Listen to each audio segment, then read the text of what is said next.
प्रिय छात्रों नमस्कार। NCERT गणित कक्षा 10वीं में आपका स्वागत है। आज हम लोग प्रश्नावली 2.3 का प्रश्न क्रमांक 3 कर रहे हैं, जिसमें दिया गया है 3x पर 4 की घात प्लस 6x पर 3 की घात माइनस 2x वर्ग माइनस 10x माइनस 5 के अन्य सभी शून्यक ज्ञात कीजिए यदि इसके दो शून्यक √5/3 और माइनस √5/3 हैं। तो इस तरीके के क्वेश्चन बहुत ही सिंपल होते हैं यदि आप ध्यान से समझते हैं इसको। तो इसके लिए सबसे पहले तो जो हमें शून्यक दिए हुए हैं उनको हम लिख लेंगे।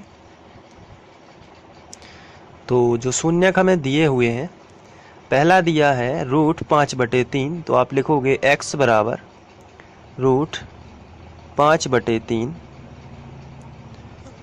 और कॉमा लगा के एक और शून्यक है, ये भी x बराबर है, तो ये लिखोगे x बराबर माइनस √5/3। अब इनका इस तरफ पक्षांतर यदि आप करते हैं तो ये आएगा x प्लस का है तो आएगा माइनस √5/3।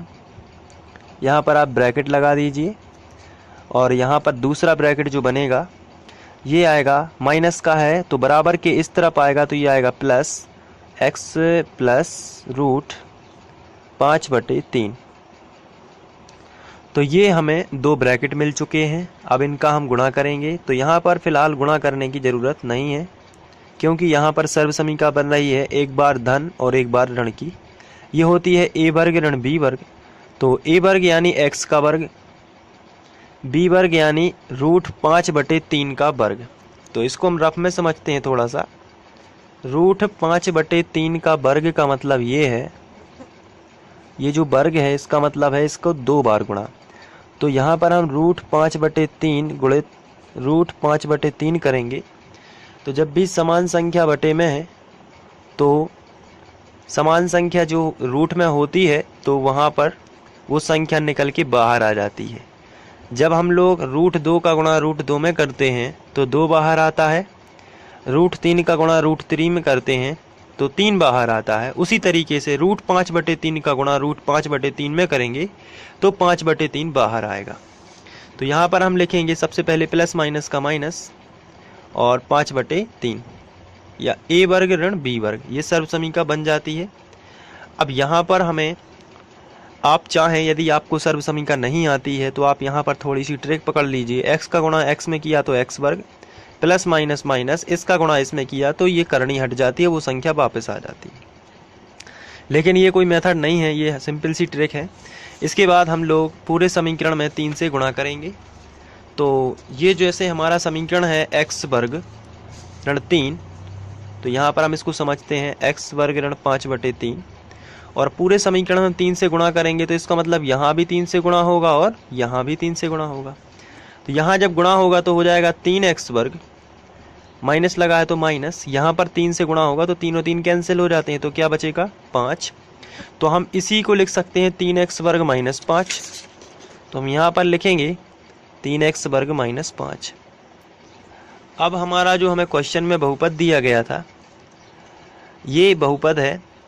अगर हम इसका इससे भाग देते हैं तो कुछ भागफल आएगा और भागफल को हम गुणनखंड विधि द्वारा तोड़ के उसके शून्य ज्ञात कर सकते हैं। तो आइए सबसे पहले हम इसको भाजक और भाज्य के रूप में लिख लेते हैं। तो जो भाजक होगा इसको हम मान लेते हैं 3x वर्ग माइनस 5 और जो भाज्य है वो हमें क्वेश्चन में दिया गया है उसको हम लिख लेते हैं 3x पर 4 की घात प्लस 6x घन, ये हमारे प्रश्न में दिया गया है 2x वर्ग माइनस 10x माइनस 5। अब हम लोग को क्या करना है, इसका इसमें भाग देना है और उसके बाद हम लोग कुछ जो भागफल आएगा उसके गुणनखंड निकालेंगे। तो आइए सबसे पहले भाग का चिन्ह बना लेते हैं। भाग का चिन्ह बनाने के बाद हम लोग भाज्य को अंदर लिखेंगे, जैसे ये है 3x पर 4 की घात धन 6x पर 3 की घात माइनस 2x पर 2 की घात माइनस 10x माइनस 5। और जो भाजक है इसको हम यहाँ पर लिखेंगे 3x वर्ग माइनस 5। अब हम लोग भाग विधि को करेंगे।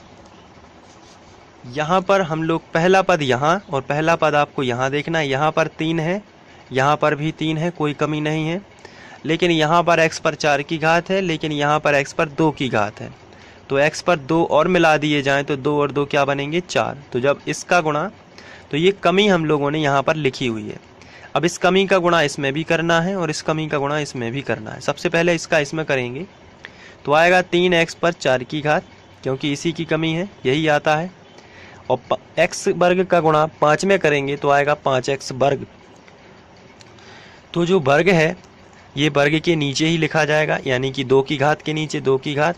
तो यहाँ पर हम लिखेंगे 5x वर्ग। अब हम लाइन खींचते हैं।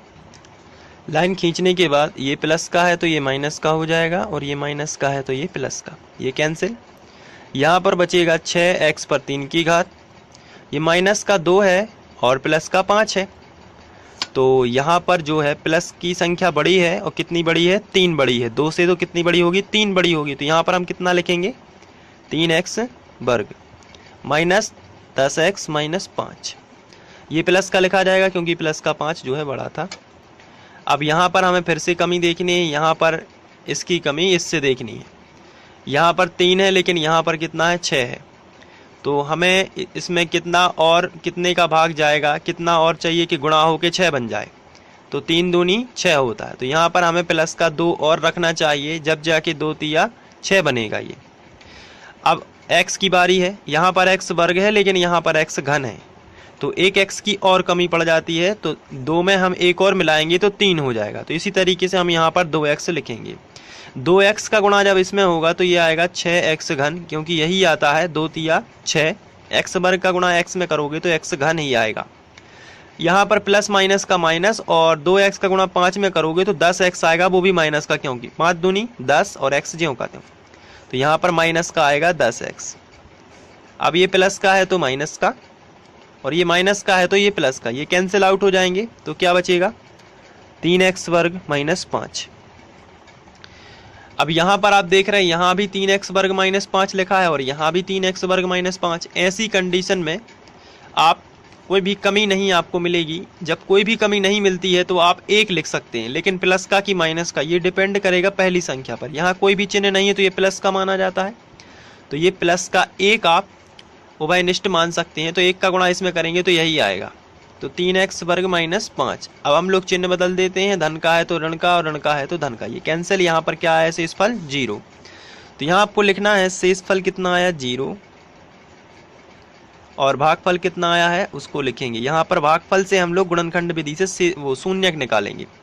तो भागफल कितना आया है x वर्ग प्लस 2x प्लस 1। अब यहाँ से हम गुणनखंड विधि से शून्यक निकालेंगे। तो इसके लिए गुणनखंड विधि में पहला उसूल ये होता है कि लास्ट वाली संख्या का गुणा पहले वाली संख्या में या x वर्ग के गुणांक में आपको गुणा करना होता है। तो यहाँ पर हम गुणा कर लेते हैं, 1 एकम 1 ही आया। अब ऐसी संख्या खोजनी है जिसका गुणा 1 हो लेकिन जोड़ना घटाना 2 हो। तो 1 एकम 1 होता है, और 1 और 1 को जोड़ दें तो कितना होता है 2। तो वो संख्या होंगी x और x। तो हम यहाँ पर लिखेंगे x वर्ग plus x plus x plus 1। अब यहाँ से हमें, यहाँ देख रहे हैं आप 4 पद आपको मिल चुके हैं, 1 2 3 4। 2 2 में से आपको कॉमन निकालना है।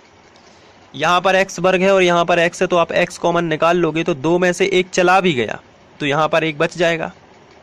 प्लस लगा है तो प्लस, x पूरा का पूरा बाहर निकलेगा तो यहाँ पर कुछ नहीं बचेगा, लेकिन हम 1 लिख सकते हैं। जब कुछ ना हो तो 1 लिख सकते हैं। अब इन दोनों में से हमें कॉमन निकालना है। यहाँ पर x है लेकिन यहाँ पर नहीं है, यहाँ पर 1 है लेकिन यहाँ पर नहीं है। यहाँ पर हम लोग है 1 तो माना ही जाता है, तो हम 1 को कॉमन निकाल सकते हैं। जब कोई भी कॉमन ना हो तो 1 को कॉमन निकाल के हम इसको ज्यों का त्यों लिख देंगे। अब ये दोनों ब्रैकेट अलग अलग हैं, 2 जगह लिखे हुए हैं। इनको एक जगह लिखने के बाद बाकी जो बाहर है उसको भीतर लिख लेते हैं, x प्लस 1 इसको। अब चूंकि हमें शून्य ज्ञात करना है इसलिए गुणनखंड के बराबर हमें 0 लेना है। तो हम लिखेंगे x धन 1 बराबर 0 या x प्लस 1 बराबर 0।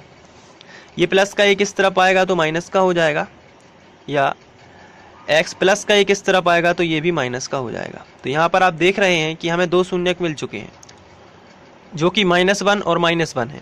हम लिखेंगे अतः शेष शून्यक -1 और -1 होंगे।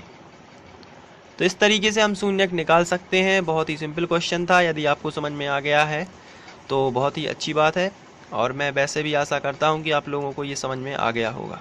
यदि समझ में आया तो आप कमेंट करके मुझे बताइए कि किस तरीके से आपको समझ में आया है।